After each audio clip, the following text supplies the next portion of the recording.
Hello guys, welcome to my YouTube channel. Guys, ಯಾರಿಗೆಲ್ಲ ಬಸ್ಸಾರು ಅಂದರೆ ಇಷ್ಟ ಇರಲ್ಲ ಹೇಳಿ.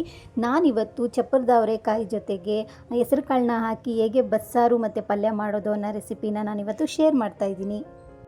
ಚಪ್ಪರದ ಅವರೆಕಾಯಿ ಮತ್ತು ಹೆಸರು ಕಾಳನ್ನ ಹಾಕಿ ಬಸ್ಸಾರು ಪಲ್ಯ ಮಾಡೋದಕ್ಕೆ ಏನೇನೆಲ್ಲ ಇಂಗ್ರೀಡಿಯೆಂಟ್ಸ್ ಬೇಕು ಅಂತ ನೋಡೋಣ ಬನ್ನಿ.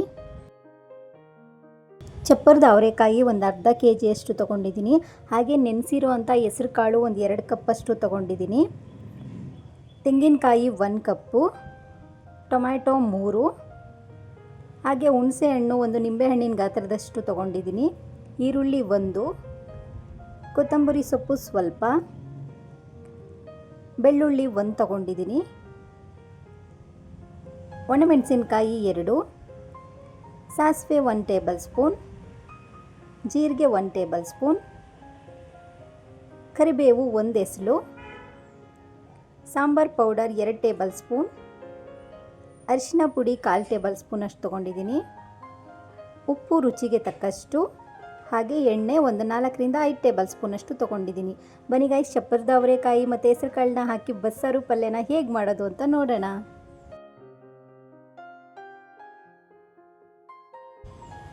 ಮೊದಲಿಗೆ ಕುಕ್ಕರ್ನ ಇಟ್ಟು ಅದಕ್ಕೆ ಒಂದು 3 ಕಪ್ ಆಗೋಷ್ಟು ನೀರನ್ನು ಹಾಕೋತಾ ಇದ್ದೀನಿ. ಇವಾಗ ನಾನು ನೀಟಾಗಿ ವಾಶ್ ಮಾಡಿಕೊಂಡು ನೆನೆಸಿರೋ ಅಂಥ ಹೆಸರು ಕಾಳನ್ನ ಇಲ್ಲಿಗೆ ಸೇರಿಸ್ಕೊತಾ ಇದ್ದೀನಿ. ಒಂದು 2 ಕಪ್ಪಷ್ಟು ತೊಗೊಂಡಿದ್ದೀನಿ. ನಿಮಗೆ ಎಷ್ಟು ಬೇಕೋ ಅಷ್ಟನ್ನು ನೀವು ಇದಕ್ಕೆ ಸೇರಿಸ್ಕೋಬೋದು. ಹೆಸರು ಕಾಳು ತುಂಬಾ ಒಳ್ಳೆಯದು ಆರೋಗ್ಯಕ್ಕೆ. ಸೊ ಈ ಪಲ್ಯನ ನೀವು ವಾರಕ್ಕೆ ಒಂದು ಸರಿ ಬೇಕಾದರೆ ಮಾಡ್ಕೋಬೋದು. ಗೈಸ್, ಇವಾಗ ಚಪ್ಪರದ ಅವರೆಕಾಯಿನ ನೀಟಾಗಿ ವಾಶ್ ಮಾಡಿಕೊಂಡು ಈ ಥರ ನೋಡಿ ಕಟ್ ಮಾಡ್ಕೊಂಡಿದ್ದೀನಿ. ಅದನ್ನು ಇಲ್ಲಿಗೆ ನಾನು ಸೇರಿಸ್ಕೊತಾ ಇದ್ದೀನಿ.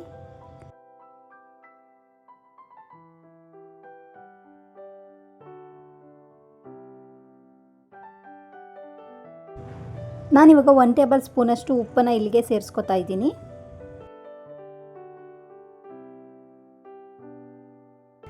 ಇವಾಗ ಕುಕ್ಕರ್ ಮುಚ್ಚುಳನ ಮುಚ್ಚಿ ಒಂದೇ ಒಂದು ವಿಷಲ್ ಕೂಗಿಸ್ಕೋಬೇಕು. ಜಾಸ್ತಿ 2 ವಿಷಲ್ 3 ವಿಷಲ್ ಕೂಗಿಸ್ಕೊಳ್ಳೋದಕ್ಕೆ ಹೋಗಬೇಡಿ, ಯಾಕಂದರೆ ಚೆನ್ನಾಗಿ ಬೆಂದೋಗ್ಬಿಡುತ್ತೆ ಅದು.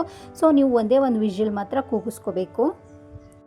ಗೈಸ್, ಒಂದು ವಿಷಲ್ ಆದಮೇಲೆ ಅದನ್ನು ಕೂಲಾಗೋದಕ್ಕೆ ಬಿಡೋಣ. ಅಲ್ಲಿ ತನಕ ನಾವು ಮಸಾಲೆನ ರೆಡಿ ಮಾಡ್ಕೊಳ್ಳೋಣ. ಬಸ್ಸಾರು ಅಂದರೆ ಎಲ್ಲರೂ ಮನೇಲೂ ಒಂದೊಂದು ಥರ ಮಾಡ್ತಾರೆ. ಬಟ್ ನಾನಿವತ್ತು ನಮ್ಮನೆ ಸ್ಟೈಲಲ್ಲಿ ಹೇಗೆ ನಾವು ಬಸ್ಸಾರು ಮಾಡ್ತೀವಿ ಅಂತ ತೋರಿಸ್ತಾ ಇದ್ದೀನಿ ಅಷ್ಟೇ ಗಾಯ್ಸ್. ಬನ್ನಿ ಇವಾಗ ಮಸಾಲೆನ ನಾವು ರೆಡಿ ಮಾಡ್ಕೊಳ್ಳೋಣ. ನಾನಿವಾಗ ಒಂದು ಮಿಕ್ಸಿ ಜಾರ್ನ ತೊಗೊಂಡು ಇದಕ್ಕೆ ಕಾಯಿನ ಹಾಕೋತಾ ಇದ್ದೀನಿ.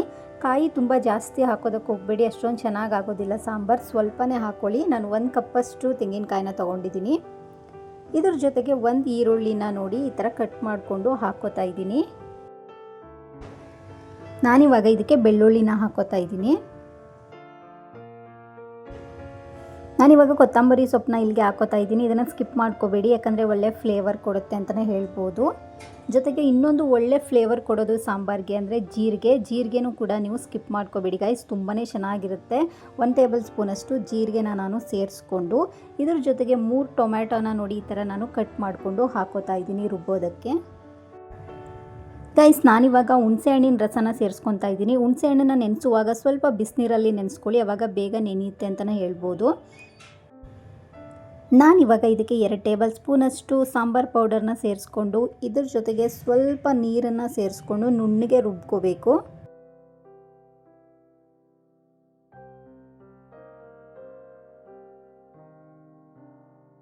ನೋಡಿ, ಇವಾಗ ಮಸಾಲೆನ ನಾನು ರುಬ್ಕೊಂಡಿದ್ದೀನಿ. ಈ ಥರ ನುಣ್ಣಗೆ ರುಬ್ಕೊಳ್ಳಿ, ತರ್ತರಿಯಾಗಿ ರುಬ್ಕೊಳ್ಳೋದಕ್ಕೆ ಹೋಗಬೇಡಿ.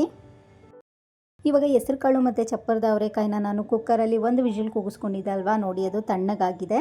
ಈ ಥರ ಚೆನ್ನಾಗಿ ಬೆಂದಿರಬೇಕು. ಕುಕ್ಕರಲ್ಲಿ ಕೆಲವ್ರು ಹೇಳ್ತಾರೆ ಕುಕ್ಕರಲ್ಲಿ ಬೇಯಿಸ್ಕೊಂಡ್ರೆ ಅದು ಚೆನ್ನಾಗಿ ಬೆಂದೋಗುತ್ತೆ ಅಂತ. ಬಟ್ ಏನಿಲ್ಲ, 1 ವಿಷಲ್ ಕೂಗಿಸ್ಕೊಂಡ್ರೆ ಚೆನ್ನಾಗಿ ಬೆಂದಿರುತ್ತೆ. ನೋಡ್ತಾ ಇರ್ಬೋದು, ಕಾಳು ಮತ್ತು ಚಪ್ಪರದ ಅವರೆಕಾಯಿ ಎರಡೂ ಕೂಡ ಚೆನ್ನಾಗಿ ಬೆಂದಿದೆ.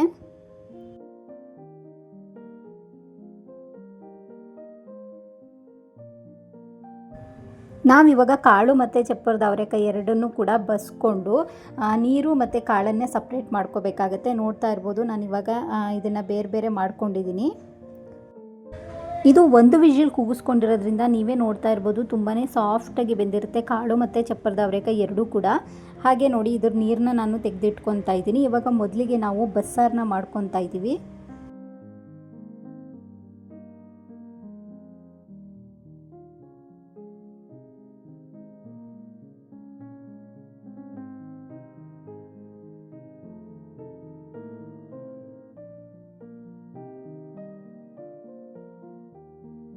ನಾನು ಮೊದಲಿಗೆ ಒಂದು ಕುಕ್ಕರ್ನ ಇಟ್ಟು ಇದಕ್ಕೆ ಒಂದು 5ರಿಂದ 6 ಟೇಬಲ್ ಸ್ಪೂನಷ್ಟು ಎಣ್ಣೆನ ಹಾಕ್ಕೊಂಡಿದ್ದೀನಿ. ಎಣ್ಣೆ ಚೆನ್ನಾಗಿ ಕಾದಿದೆ ನೋಡ್ತಾ ಇರ್ಬೋದು. ಇವಾಗ 1 ಟೇಬಲ್ ಸ್ಪೂನಷ್ಟು ಸಾಸಿವೆನ ನಾನು ಸೇರಿಸ್ಕೊತಾ ಇದ್ದೀನಿ. ಸಾಸಿವೆ ಎಲ್ಲ ಚಿಟಪಟ ಅಂತ ಸೌಂಡ್ ಮಾಡಿದ್ಮೇಲೆ ಜಜ್ಜಿಟ್ಕೊಂಡಿರೋಂಥ ಬೆಳ್ಳುಳ್ಳಿನ ನಾನು ಇದಕ್ಕೆ ಸೇರಿಸ್ಕೊತಾ ಇದ್ದೀನಿ. ಇವಾಗ ನಾನು ಇದಕ್ಕೆ 2 ಒಣಮೆಣಸಿನ್ಕಾಯಿನ ಹಾಕೋತಾ ಇದ್ದೀನಿ. ಜೊತೆಗೆ ಕರಿಬೇವಿನ ಸೊಪ್ಪನ್ನ ಕೂಡ ಹಾಕೋತಾ ಇದ್ದೀನಿ. ಇದು ತುಂಬಾ ಒಳ್ಳೆ ಫ್ಲೇವರ್ ಕೊಡುತ್ತೆ ಅಂತಲೇ ಹೇಳ್ಬೋದು. ಹಾಗೆ ಸಣ್ಣದಾಗಿ ಕಟ್ ಮಾಡ್ಕೊಂಡಿರೋಂಥ ಈರುಳ್ಳಿನ ಕೂಡ ನಾನು ಇದಕ್ಕೆ ಸೇರಿಸ್ಕೊತಾ ಇದ್ದೀನಿ. ಇಷ್ಟನ್ನು ಹಾಕಿದ್ಮೇಲೆ ಚೆನ್ನಾಗಿ ಒಂದ್ಸರಿ ಇದನ್ನು ಫ್ರೈ ಮಾಡ್ಕೊಳ್ಳಿ. ಗೈಸ್, ಈರುಳ್ಳಿ ಎಲ್ಲ ಚೆನ್ನಾಗಿ ಟ್ರಾನ್ಸ್ಪರೆಂಟಾಗಿ ಬೇಯಬೇಕು, ಅಲ್ಲಿ ತನಕ ಚೆನ್ನಾಗಿ ಬೇಯಿಸ್ಕೊಳ್ಳಿ. ನಾನು ಯಾವಾಗಲೂ ಇದನ್ನೇ ಹೇಳ್ತಾ ಇರ್ತೀನಿ, ಯಾಕಂದರೆ ಎಷ್ಟೊಂದು ಜನದ ಮನೆಯಲ್ಲಿ ಈರುಳ್ಳಿ ಚೆನ್ನಾಗಿ ಬೇಯಿಸೋದೇ ಇಲ್ಲ, ಹಾಗೆ ಒಗ್ಗರಣೆನ ಮಿಕ್ಸ್ ಮಾಡಿಬಿಡ್ತಾರೆ. ಸೊ ಆ ಥರ ಮಾಡೋದಕ್ಕೆ ಹೋಗಬೇಡಿ. ನಾನು ಇವಾಗ ಇದಕ್ಕೆ ಒಂದು 1/4 ಟೇಬಲ್ ಸ್ಪೂನಷ್ಟು ಅರಿಶಿನ ಪುಡಿನ ಸೇರಿಸ್ಕೊಂಡು ಚೆನ್ನಾಗಿ ಫ್ರೈ ಮಾಡ್ಕೊತಾ ಇದ್ದೀನಿ. ನಾನು ಯಾವುದೇ ಸಾಂಬಾರು ಮಾಡಿದ್ರೂ ಒಗ್ಗರಣೆಗೆ ಅರಿಶಿನ ಪುಡಿನ ಯೂಸ್ ಮಾಡ್ತೀನಿ, ಯಾಕಂತಂದರೆ ಅದು ಔಷಧಿ ಗುಣ ಇರೋದ್ರಿಂದ ಆರೋಗ್ಯಕ್ಕೆ ತುಂಬಾ ಒಳ್ಳೆಯದು ಅಂತಲೇ ಹೇಳ್ಬೋದು. ನೀವೇ ನೋಡ್ತಾ ಇರ್ಬೋದು ಈರುಳ್ಳಿ ಎಲ್ಲ ಎಷ್ಟೊಂದು ಚೆನ್ನಾಗಿ ಟ್ರಾನ್ಸ್ಪರೆಂಟಾಗಿ ಬೆಂದಿದೆ ಅಂತ. ಈ ಥರ ಬೆಂದ ಮೇಲೇ ನೀವು ಏನೇ ಮಸಾಲೆ ಹಾಕಬೇಕಿದ್ರೂ ಹಾಕಿ. ನಾನಿವಾಗ ಇದಕ್ಕೆ ರುಬ್ಬಿರೋಂಥ ಮಸಾಲೆನ ಇಲ್ಲಿಗೆ ಸೇರಿಸ್ಕೊತಾ ಇದ್ದೀನಿ. ಇದನ್ನು ಚೆನ್ನಾಗಿ ಒಂದ್ಸರಿ ಮಿಕ್ಸ್ ಮಾಡ್ಕೊಳ್ಳಿ, ಯಾಕಂದರೆ ಖಾರದ ಹಸಿ ವಾಸನೆ ಇರುತ್ತಲ್ವ, ಸೊ ಅದು ಹೋಗಬೇಕು. ಒಂದು 2 to 3 ಮಿನಿಟ್ಸ್ ಹೀಗೆ ಚೆನ್ನಾಗಿ ಫ್ರೈ ಮಾಡಿಕೊಂಡು ಇದಕ್ಕೆ ಎಷ್ಟು ನೀರು ಬೇಕೋ ಅಷ್ಟು ನೀರನ್ನು ಸೇರಿಸ್ಕೋಬೇಕಾಗತ್ತೆ. ಜಾಸ್ತಿ ನೀರು ಕೂಡ ಇದಕ್ಕೆ ಹಾಕೋದಕ್ಕೆ ಹೋಗಬೇಡಿ, ಯಾಕಂದರೆ ಸಾಂಬಾರು ನೀರು ಥರ ಆಗಿಬಿಟ್ರೆ ಚೆನ್ನಾಗಾಗೋದಿಲ್ಲ. ನೋಡಿ, ನಾನು ತೋರಿಸ್ತಾ ಇದ್ದೀನಲ್ಲ, ಇಷ್ಟು ಕನ್ಸಿಸ್ಟೆನ್ಸಿ ಇದ್ದರೆ ಸಾಕು, ಯಾಕಂದರೆ ಇದು ಕುದ್ದ ಮೇಲೆ ಸ್ವಲ್ಪ ಗಟ್ಟಿ ಆಗುತ್ತೆ ಇನ್ನೂ ಕೂಡ.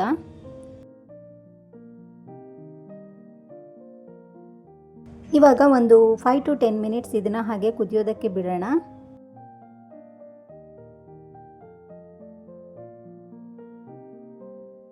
ವಾವ್, ನೋಡ್ತಾ ಇರ್ಬೋದು ನೀವೇ ಎಷ್ಟು ಚೆನ್ನಾಗಿ ಸಾಂಬಾರು ಕುದೀತಾ ಇದೆ ಅಂತ.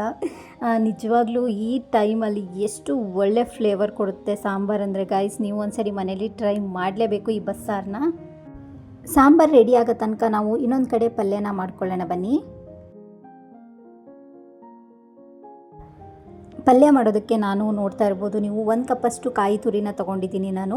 ಹಾಗೆ ಒಣಮೆಣಸಿನ್ಕಾಯಿ, ಕರಿಬೇವು, ಸಣ್ಣದಾಗಿ ಕಟ್ ಮಾಡ್ಕೊಂಡಿರೋಂಥ ಈರುಳ್ಳಿನ ಕೂಡ ತೊಗೊಂಡಿದ್ದೀನಿ.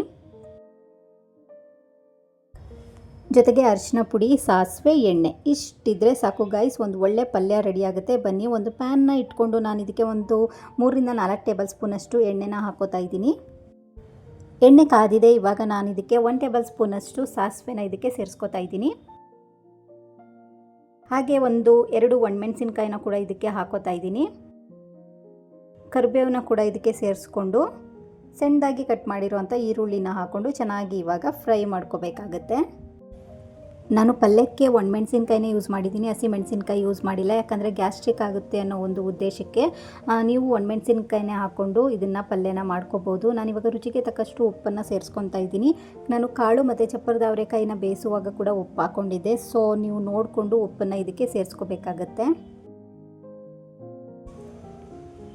ಒಂದು 1/4 ಟೇಬಲ್ ಸ್ಪೂನಷ್ಟು ಅರಿಶಿನ ಪುಡಿನ ಹಾಕ್ಕೊಂಡು ನಾನಿವಾಗ ಚೆನ್ನಾಗಿ ಫ್ರೈ ಮಾಡ್ಕೋತಾ ಇದ್ದೀನಿ.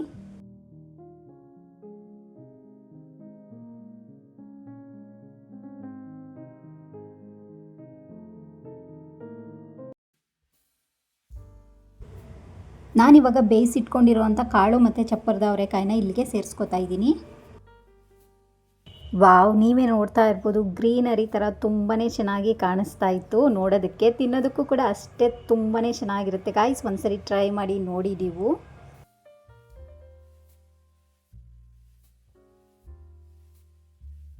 ಇದರಲ್ಲಿ ಸ್ವಲ್ಪ ನೀರಿನ ಅಂಶ ಇರುತ್ತೆ, ಅದೆಲ್ಲ ಹೋಗೋ ತನಕ, ಡ್ರೈ ಆಗೋ ತನಕ ಚೆನ್ನಾಗಿ ಈ ಥರ ಫ್ರೈ ಮಾಡ್ಕೊಳ್ಳಿ.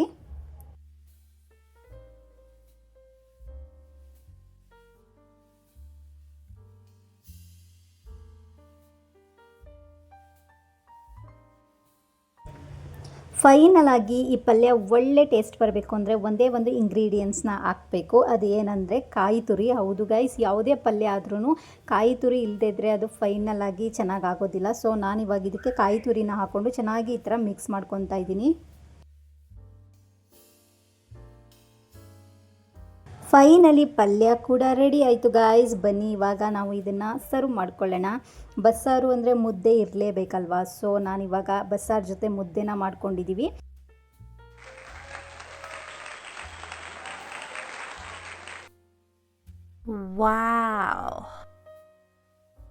ವಾವ್, ಬಿಸಿ ಬಿಸಿ ಮುದ್ದೆ ಜೊತೆ ಟೇಸ್ಟಿಯಾಗಿರುವಂತಹ ಬಸ್ಸಾರನ್ನ ಕೂಡ ನಾನು ಇವಾಗ ಸರ್ವ್ ಮಾಡ್ಕೋತಾ ಇದ್ದೀನಿ.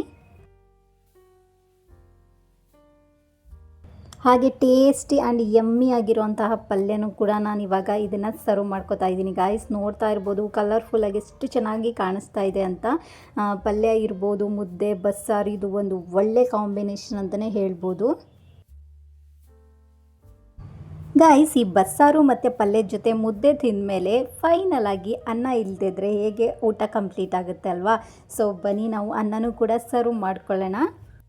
ಈ ಸಾಂಬಾರು ಜೊತೆ ಅನ್ನ ಮತ್ತು ಈ ಪಲ್ಯ ಒಳ್ಳೆ ಕಾಂಬಿನೇಷನ್ ಅಂತಲೇ ಹೇಳ್ಬೋದು. ಮುದ್ದೆ ತಿಂದಮೇಲೆ ಅನ್ನ ತಿಂದರೆ ಒಂಥರ ಊಟ ಕಂಪ್ಲೀಟ್ ಅಂತಲೇ ಅನಿಸುತ್ತೆ ಗಾಯ್ಸ್. ಯಾರಿಗೆಲ್ಲ ಈ ಬಸ್ಸಾರು ಪಲ್ಯ ರೆಸಿಪಿ ಇಷ್ಟ ಆಗಿದೆ ಒಂದು ಲೈಕ್ ಮಾಡೋದನ್ನು ಮರಿಬೇಡಿ. Thank you for watching my channel. ಈ ವಿಡಿಯೋ ಇಷ್ಟ ಆಗಿದ್ರೆ ಲೈಕ್ ಮಾಡಿ, ಶೇರ್ ಮಾಡಿ, ಹಾಗೆ ಸಬ್ಸ್ಕ್ರೈಬ್ ಮಾಡ್ಕೊಳ್ಳೋದನ್ನು ಮರಿಬೇಡಿ. ಸಬ್ಸ್ಕ್ರೈಬ್ ಮಾಡ್ಕೊಂಡಿರೋರು ಪಕ್ಕದಲ್ಲಿ ಕಾಣಿಸೋ ಬೆಲ್ಲೈಕನ್ನ ಕ್ಲಿಕ್ ಮಾಡಿ, ಅವಾಗ ನಾನು ಮಾಡೋ ಎಲ್ಲ ವಿಡಿಯೋ ನೋಟಿಫಿಕೇಷನ್ ನಿಮಗೆ ಮೊದಲು ಬರುತ್ತೆ ಅಂತ ಹೇಳ್ತಾ ಥ್ಯಾಂಕ್ ಯು ಸೋ ಮಚ್.